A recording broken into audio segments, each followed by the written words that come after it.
जमा के बैठ गई है। मुझे बहुत कष्ट होता है आपको ये बताते हुए कि भारत में जो कॉन्वेंट स्कूल चल रहे हैं, आप जानते हैं इनके पास सबसे ज्यादा भूमि है भारत देश की।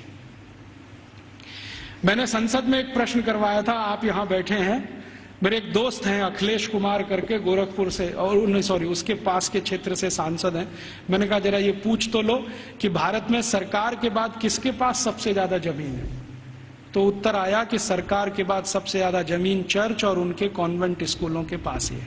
रेलवे से भी ज्यादा जमीन इनके पास है और हजारों हेक्टेयर जमीन एक एक रुपए के लीज पर दी गई है। हजारों हेक्टेयर, 1 रुपए का लीज, 2 रुपए का लीज, माने साल में वो 1 ही रुपया देते हैं। हजारों एकड़ जमीन भारत की इस्तेमाल कर रहे हैं और उनकी मिल्कियत है। 1820 से अंग्रेजों की सरकार ने ये जमीन देना शुरू किया, 2006 तक ये अबाध गति से चालू है। हमारी ही जमीन है, हमारा ही पानी है, हमारे ही संसाधन है।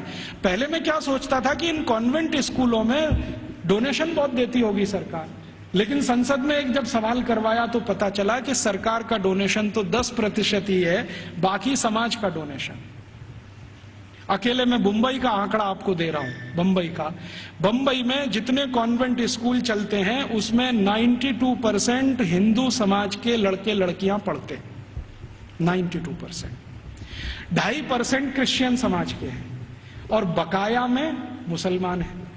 ये है स्थिति। तो 92% विद्यार्थी हिंदू समाज के जो पढ़ते हैं बंबई में कॉन्वेंट स्कूलों में, वो सब विद्यार्थी के माँ बाप 1 साल की फीस के रूप में 18,000 करोड़ रुपए देते हैं। आप सोचते हैं ये रकम कितनी बड़ी है? राजस्थान सरकार के बजट का लगभग आधा बंबई, सिर्फ बंबई के कॉन्वेंट, फिर कलकत्ता के कॉन्वेंट, मद्रास के कॉन्वेंट, हैदराबाद के कॉन्वेंट, दिल्ली के, इन सबको मैंने जोड़ना शुरू किया। फिर B क्लास सिटीज के कॉन्वेंट, जैसे अजमेर है, जयपुर है, ऐसे शहर, फिर C क्लास। कुल कॉन्वेंट स्कूलों में साल का भारतीय समाज के द्वारा 1 लाख करोड़ रुपए से ज्यादा का डोनेशन और फीस दी जा रही है। हमसे पैसा ले रहे हैं और हमारे ही बच्चों का दिमाग घुमा रहे हैं और ऐसे ऐसे दिमाग घुमाए जाते हैं। एक कॉन्वेंट स्कूल के खिलाफ मैंने मुकदमा दाखिल किया हुआ है गुजरात हाई कोर्ट में। मामला क्या था, छोटे छोटे बच्चे वहां पढ़ने को आते हैं, तो उन बच्चों को लेने के लिए बस जाती है, तो ड्राइवर को कहा जाता है कि जानबूझ के बस बंद कर देना। तो कभी भी वो ड्राइवर बस बंद कर देता है। फिर बच्चों को कहता, देखो बस खराब हो गई, तुम्हारे भगवान का नाम लो। तो बच्चे का नाम लेते हैं, हनुमान जी का, राम का, बस चालू नहीं होती। फिर वो कहता, देखो तुम्हारे भगवान तो कमजोर हैं, ये तो चालू नहीं हो रही, अब ईसा मसीह का नाम लो। जैसे ही बच्चे ईसा मसीह का नाम लेते हैं वो तुरंत स्टार्ट कर देता है। तो 3-3 साल के बच्चों के दिमाग में आ जाता, अरे ईसा मसीह तो बहुत ताकतवर है। फिर वो बच्चे आके अपने घर में मम्मी पापा को बोलते हैं, अरे देखो हमारी बस खराब हो गई थी, हमने ईसा मसीह का नाम लिया, वो चालू हो गई।